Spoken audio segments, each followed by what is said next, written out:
अस्सलामु अलैकुम वरहमतुल्लाहि वबरकातुहु. නිරූපණ නාම ඉස්මුල් ඉෂාරා ඉගෙනගෙන ඉන්නේ. ඒකේ දැන් අපි අභ්‍යාස වලට අවිලා තියෙන්නේ. මෙතන වචන දීලා තියෙනවා. අභ්‍යාස questions ප්‍රශ්න දීලා තියෙනවා 18ක්. මේ 18ම අපි බලමු. අහලා තියෙන්නේ පහත දැක්වෙන්නේ වාක්‍යද එහෙම නැත්නම් වාක්‍ය කොටස්ද යන්න තීරණය කරන්න. අපි මේක වාක්‍යයක්ද තියෙන්නේ නැත්නම් වාක්‍ය කොටසක්ද තියෙන්නේ කියලා තීරණය කරන්න ඕනේ. තේරුම වැදගත් නෑ. හැම වෙලෙම කියනවා වගේ වැදගත් ඕගොල්ලන්ට මේක තේරෙනවද කියන එක. හරිද? ඒ කියන්නේ වචනවල තේරුම නෙවෙයි ඒ concept එක තේරුණාද කියන එක. හරි. මොකද්ද අපි මම ආයි මතක් කරන්න මොනවද අපි ඉගෙන ගත්තේ? මතකද? හාදා අල් කිතාබු නැත්නම් හාදල් කිතාබු කියන්නේ වාක්‍ය කොටසක්. අල් ඇවිල්ලා තියෙනවා. හාදා කිතාබුන් අල් ඇවිල්ලා නැහැ. ඒ කියන්නේ ඒක වාක්‍යයක්. එච්චරයි. තේරුම වැදගත් නැහැ. තේරුම මම අතරදි කිව්වට මෙතන වැදගත් නැහැ කියන්නේ මෙතන උගක් වෙන වචන ඇවිල්ලා තියෙනවා. හරි බලමු. බිහාදා මෙතන බී අමතක කරලා දාන්න. හාදා අල් හදීසි. හාදා අල් හදීසි අල් ඇවිල්ලා තියෙනවා. අල් ඇවිල්ලා තියෙනවා. ඒ කියන්නේ මේක වාක්‍යයක් නෙවෙයි. වාක්‍යයක කොටසක්. හරි ඊළඟ වචනේ තිල්ක ආයාතු තිල්ක ආයාතු තිල්ක එකට පස්සේ ආයාතු එකේ අල් ඇවිල්ලා නැහැ. තිල්ක එකට පස්සේ ආයාතු එකේ අල් ඇවිල්ලා නැහැ. ඒතර මේක වාක්‍යයක්ද වාක්‍ය කොටසක්ද? මේක වාක්‍යයක්. මේක වාක්‍ය කොටසක් නෙවෙයි. අල් ආවොත් තමයි ඒක වාක්‍යයක් බවට මේ අල් ආවොත් තමයි වාක්‍ය කොටසක් බවට පත් වෙන්නේ. එහෙම නැත්නම් මේක වාක්‍යයක්. තිල්ක ආයාතු කියන්නේ වාක්‍යයක්. හරි ඊළඟ ප්‍රශ්නේ හා උලාහි අල් කෞමි හා උලායි අල් කෞමි වාක්‍යයක්ද වාක්‍ය කොටසක්ද? මේක වාක්‍ය කොටසක්. අල් ඇවිල්ලා තියෙනවා. මතකනේ හාදා හාදිහි හා උලායි මේක ළඟ තියෙන එකක් හඟවන්නේ. ඒ වගේම මේක වාක්‍ය කොටසක්. ඇයි අල් කෞමි අල් ඇවිල්ලා තියෙනවා. ඊළඟට හාදිහි සබීලි හාදිහි සබීලි සබීලි කියන එකට අල් ඇවිල්ලා නැහැ. ඒ හින්දා මේක වාක්‍යයක්. හරිනේ වාක්‍යයක්. ඊළඟට ධාලික මතාවු ධාලික මතාවු ධාලික මතාවු කියන වචනෙට අල් ඇවිල්ලා නැහැ. එතකොට මේක වාක්‍යයක්. අල්ලාව නැත්තම් වාක්‍යයක්. අල්ලාව නම් වාක්‍ය කොටසක්. ඊළඟ වචනේ තිල්ක අද්දාරු මෙතන ඇත්තට මේක අල්දාරු තමයි. මේක දා කියනකොට අද්දාරු කියලා තමයි අපි කියන්නේ. තිල්කද්දාරු කියන්නත් පුළුවන්. මේක අල් ඇවිල්ලා තියෙන නිසා ඔයගලන්ට පේනවා අල් ඇවිල්ලා තියෙනවා අලිෆ් ලාම් තියෙනවා දාරු එකේ. එතකොට මේක වාක්‍ය කොටසක්. හරිනේ වාක්‍ය කොටසක්. ඊළඟ වචනේ හා උලායි ශුෆාඋනා ශුෆාඋනා ශුෆාඋනා කියනකොට නැත්නම් ශුෆාඋ නා කියන එක අයින් කරන්න ශුෆාඋ කියනකොට නා කියන්නේ අතරම නහුණු. හරිද? ඒක මම ඒක අයින් කරේ. ශුෆාඋ කියනකොට මේක අල් ඇවිල්ලා නැහැ. එතකොට මේක වාක්‍ය කොටසක්ද වාක්‍යයක්ද? අල් ඇවිල්ලා නැහැ. අල් තිබ්බනම් ඒක වාක්‍ය කොටසක්. අල් ඇවිල්ලා නැත්තම් මේක වාක්‍යයක්. හාදානි අන්න හාදානි ඇවිල්ලා තියෙනවා. එච්චර එන්නේ නැහැ. හැබැයි කුර්ආන් එකේ මම හිතන්නේ උගක් අඩුවෙන් තියෙන්නේ මේක.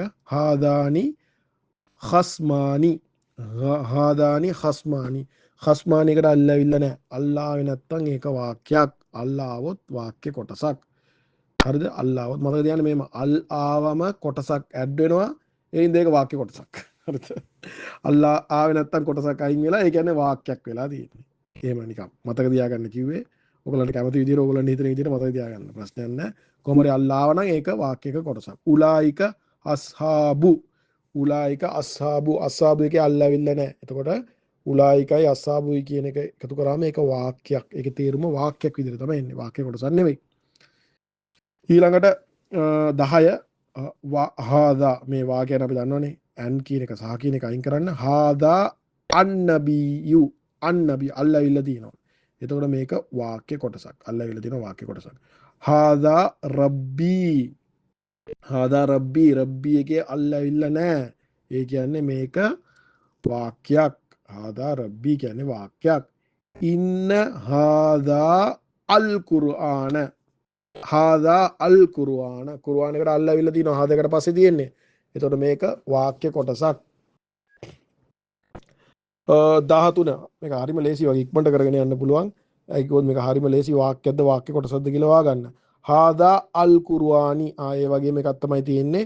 මේකත් වාක්‍ය කොටසක් අල් කුර්ආනි එක. හාදාකට පස්සේ තියෙන වචනේ අල් ඇවිල්ලා තියෙනවා.